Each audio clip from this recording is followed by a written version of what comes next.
Assalamualaikum warahmatullahi wabarakatuh. Perkenalkan, nama saya Suci Ramadhani dengan NIM 24042347. Saya berasal dari Universitas Negeri Padang dengan program studi Ilmu Administrasi Negara. Untuk kesempatan kali ini, saya ingin menjelaskan materi tentang dasar data statistika sosial dan cara penyajian data. Materi pertama yaitu pengertian dan asal-usul statistika. Statistika adalah ilmu yang membahas cara mengumpulkan, menyusun, menyajikan, menganalisis, dan menginterpretasikan data sehingga dapat digunakan untuk membuat kesimpulan yang tepat. Istilah statistika berasal dari bahasa Latin yaitu staticus colium yang berarti dewan negara. Kemudian berkembang dalam bahasa Jerman berarti statistik yang awalnya berarti ilmu tentang negara. Hal ini karena pada mulanya statistika digunakan oleh pemerintah untuk mengumpulkan data kependudukan melalui sensus seperti jumlah penduduk, tingkat kematian, atau pajak. Kegunaan awal dari statistika. Statistika pertama kali dipakai oleh pemerintahan untuk mencatat data kependudukan, pajak, tanah, dan administrasi pemerintahan, misalnya lewat sensus penduduk. Perkembangan selanjutnya dari alat administrasi negara, statistika berkembang menjadi ilmu yang mempelajari cara mengumpulkan, mengelola, menyajikan, menganalisis, dan menginterpretasikan data. Penggunaan modernnya, sekarang statistika dipakai di berbagai bidang, misalnya bidang sosial, statistika berguna untuk mensurvei, polling pemilu, serta riset perilaku masyarakat. Dalam bidang ekonomi dan bisnis, analisis pasar, prediksi inflasi, dan perilaku konsumen juga merupakan satu manfaat dari statistika. Ilmu alam dan teknik, statistika berfungsi untuk penelitian laboratorium serta pengendalian kualitas. Selanjutnya yaitu perbedaan statistik dan statistika. Statistik adalah hasil atau data angka yang menggambarkan suatu keadaan, fenomena, atau karakteristik tertentu. Statistik sifatnya informasi kuantitatif, biasanya disajikan dalam bentuk tabel, grafik, atau ringkasan angka. Statistik bisa berupa ukuran ringkasan seperti rata-rata, persentase, media, dan modus. Contohnya, jumlah pengangguran di Indonesia pada tahun 2020 adalah 9,8 juta jiwa. Angka ini adalah statistik karena hanya menggambarkan kondisi nyata dari suatu fenomena. Jadi statistik lebih menekankan hasil akhir berupa data dan angka. 2. Statistika. Statistika adalah ilmu atau metode yang mempelajari cara mengumpulkan data, mengelola, menyajikan, menganalisis, hingga menginterpretasikan data untuk mengambil kesimpulan. Jadi, statistika berfokus pada proses atau teknik yang dipakai dalam bekerja dalam mengumpulkan data. Contohnya, metode statistika adalah analisis regresi, uji hipotesis, analisis korelasi, distribusi frekuensi, dan ANOVA. Misalnya, peneliti ingin mengetahui faktor yang mempengaruhi pengangguran, maka digunakan metode analisis regresi. Proses ini adalah bagian dari statistika. Jadi, statistika lebih menekankan pada ilmu dan prosedur untuk menghasilkan informasi dari data. Selanjutnya yaitu manfaat dan fungsi dari statistika. 1. Membantu menyederhanakan data yang kompleks. Data mentah seringkali sangat besar jumlahnya dan sulit dipahami. Dengan statistika, data bisa disajikan dalam bentuk tabel, grafik, atau ukuran ringkasan seperti rata-rata median, presentase, sehingga lebih mudah dipahami. Contohnya, dari ribuan data hasil ujian mahasiswa, cukup ditampilkan data-data nilai tertinggi, dan distribusi untuk memahami kinerja kelas. 2. Menjadi dasar untuk mengambil keputusan. 2. Menjadi dasar dalam mengambil keputusan. Keputusan yang baik sebaiknya berdasarkan fakta dan data, bukan sekadar intuisi. Statistika menyediakan alat untuk mengolah data menjadi informasi yang relevan sebagai dasar kebijakan atau strategi. Contohnya, pemerintah menggunakan data pengangguran dan inflasi untuk menentukan kebijakan ekonomi. Manfaat ketiga yaitu digunakan untuk riset sosial, ekonomi, dan politik.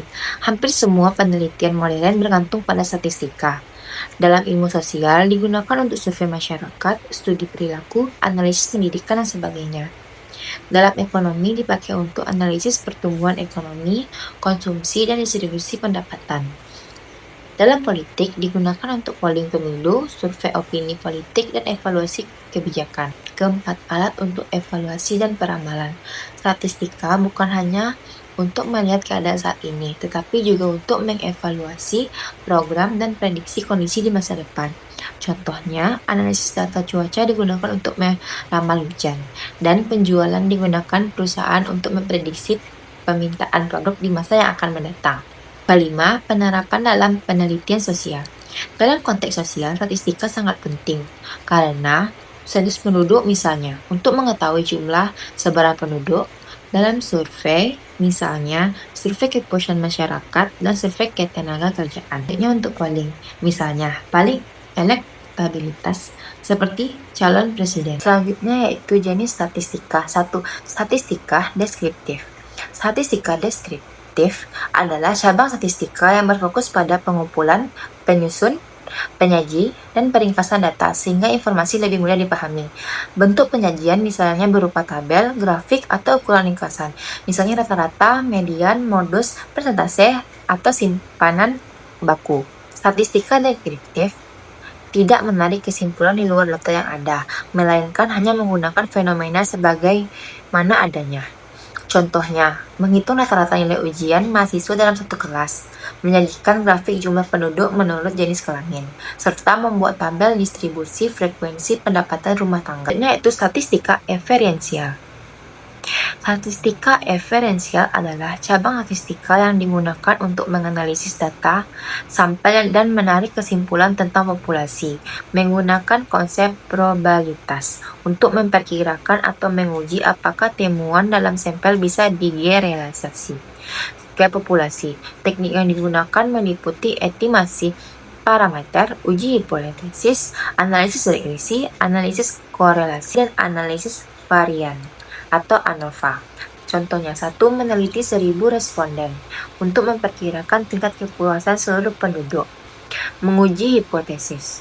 Apakah ada perbedaan signifikan antara hasil belajar siswa laki-laki atau siswa perempuan, dan menggunakan regresi untuk memprediksi pengaruh tingkat pendidikan terhadap pendapatan. Materi selanjutnya yaitu jenis data dan skala pengukuran. 1. Data nominal. Data berupa kategori atau label, tanpa menunjukkan tingkat atau urutan. Sifatnya hanya berbeda atau sama, tidak bisa dibandingkan lebih tinggi atau lebih rendah. Operasi statistik yang bisa dilakukan yaitu menghitung frekuensi atau modus. Contohnya, jenis kelamin, laki-laki atau perempuan, agama, contohnya Islam, Kristen, Hindu, Buddha, dan lainnya. Contoh lainnya yaitu warna favorit, merah, muda, atau hijau. Jenis data yang kedua yaitu ordinal. Data berbentuk kategori dengan urutan tertentu, tetapi jarak antara urutan tidak harus sama. Sifatnya bisa dibandingkan, yaitu lebih tinggi atau lebih rendah, tapi tidak bisa dihitung selisih pastinya. Operasi statistik yang bisa digunakan yaitu median atau ranking. Contohnya, peringkat lomba, atau tingkat pendidikan, serta tingkat kepuasan. Selanjutnya itu data interval. Data berbentuk angka yang memiliki jarak yang bermakna antara nilai, tetapi tidak memiliki nol absolut. Nol bukan berarti tidak ada. Bisa dilakukan operasi tambah atau kurang, tapi tidak bisa dibandingkan secara rasional atau 2 kali lipat. Operasi statistika yang bisa dilakukan yaitu rata-rata, simpangan baku, atau korelasi. Contohnya suhu dalam Celcius atau Fahrenheit. 0 derajat Celcius bukan berarti tidak ada suhu. Kalender tahun 2000 lebih besar dari 1990, tapi tidak bisa dibilang 2 kali lipat. Selanjutnya itu data rasio. Data numerik dengan jarak yang bermakna dan memiliki nol absolut. Nol artinya ketiadaan. Semua operasi matematika bisa dilakukan, termasuk perkalian atau pembagian. Operasi statistik yang bisa dilakukan yaitu rata-rata, simpangan baku, rasio, dan regresi. Contohnya, berat badan 0 kg berarti tidak ada berat. Pendapatan 0 rupiah berarti tidak ada penghasilan. Usia 0 tahun belum ada umur. Dan tinggi badan 0 cm artinya tidak ada tinggi. Materi selanjutnya adalah populasi dan sampel. 1. Populasi. Populasi adalah keseluruhan aspek, individu atau unit yang menjadi sasaran penelitian. Populasi bisa berupa orang, benda, peristiwa, atau bahkan dokumen, tergantung fokus penelitiannya. Populasi bisa berjumlah sangat besar, misalnya seluruh penduduk Indonesia, atau terbatas, misalnya seluruh mahasiswa di satu fakultas. Contohnya, seluruh penduduk Indonesia dalam sensus penduduk, semua perusahaan yang terdaftar di Bursa Efek Indonesia, serta semua siswa SMA di satu kota. 2. Sampel. Sampel adalah sebagian kecil atau populasi yang dipilih untuk diteliti, dengan harapan hasilnya bisa mewakili karakteristik populasi. Penggunaan sampel penting karena sering tidak mungkin atau terlalu mahal untuk meneliti seluruh populasi. Contohnya, 1000 responden survei opini publik yang mewakili jutaan penduduk Indonesia. 50 perusahaan yang diteliti dari ratusan perusahaan di Bursa Efek, serta 200 siswa dipilih dari ribuan siswa SMA di kota tertentu. Selanjutnya yaitu hubungan populasi dan sampel dalam statistika inferensial. Statistika deskriptif menggambarkan data apa adanya, baik populasi maupun sampel. Statistika inferensial menggunakan data sampel untuk menarik kesimpulan atau membuat generasi tentang populasi. Kualitas hasil inferensiasi sangat bergantung pada cara pengambilan sampel. Jika sampel representatif, maka kesimpulannya yang ditarik lebih valid. Materi selanjutnya yaitu penyajian data. Penyajian data adalah proses menyusun, merangkum, menampilkan data dalam bentuk yang lebih sederhana dan terstruktur agar mudah dipahami oleh pembaca atau peneliti. Tujuan utamanya adalah 1. Menyederhanakan informasi. Data mentah biasanya berupa angka yang banyak sulit dipahami. Dengan penyajian data bisa dipadatkan menjadi tabel atau grafik. 2. Memudahkan perbandingan. Penyajian data memungkinkan kita melihat perbedaan antara kelompok, tren waktu, atau hubungan antara variabel. Ketiga, memperjelas pola atau tren. Dengan grafik atau diagram, pola naik turun, distribusi atau proporsi lebih cepat terlihat. Contoh sederhananya, jika hasil survei mencatat pendapatan 1000 responden, tentu sulit dipahami kalau hanya menampilkan angka mentah. Tapi, bila ditampilkan dalam tabel distribusi frekuensi atau diagram datang, langsung terlihat berapa banyak orang berpendapat rendah, sedang, dan tinggi. Materi selanjutnya yaitu tabel klasifikasi tunggal. Tabel klasifikasi tunggal adalah tabel yang digunakan untuk menyajikan data berdasarkan satu kriteria atau satu variabel saja. Sifatnya sederhana dan biasanya hanya menggunakan tampilan data daftar dalam bentuk baris dan kolom. Fungsinya untuk mempermudah membaca data, menyajikan informasi secara singkat dan jelas tanpa perhitungan menit atau rumit. Cocok untuk data yang kategorinya sedikit. Contohnya, susunan pemimpin DPRD sebuah kota yang ditampilkan berdasarkan nama dan kedudukan. Di sini hanya ada satu kriteria utama yang menjadi dasar klasifikasi, yaitu kedudukan jabatan. Yaitu tabel kontingensi. Penyajian data menurut dua kriteria atau lebih yang saling berkaitan. Contohnya, jumlah penduduk berdasarkan kecamatan dan jenis kelaminnya.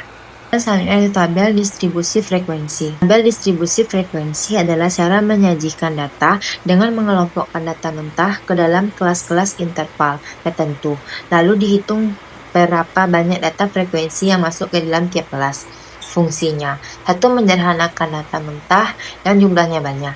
2. Memudahkan pembaca melihat pola penyebaran data. 3. Menjadi dasar untuk membuat grafik atau visualisasi.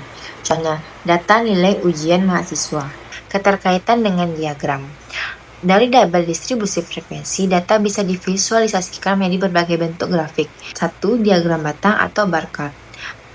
Menunjukkan frekuensi tiap kelas dalam bentuk batang tegak. 2. Diagram garis atau line chart atau polygon frekuensi. Titik-titik frekuensi tiap kelas dihubungkan dengan garis, yaitu diagram lingkaran atau pie chart, menggambarkan proporsi tiap kelas terhadap keseluruhan.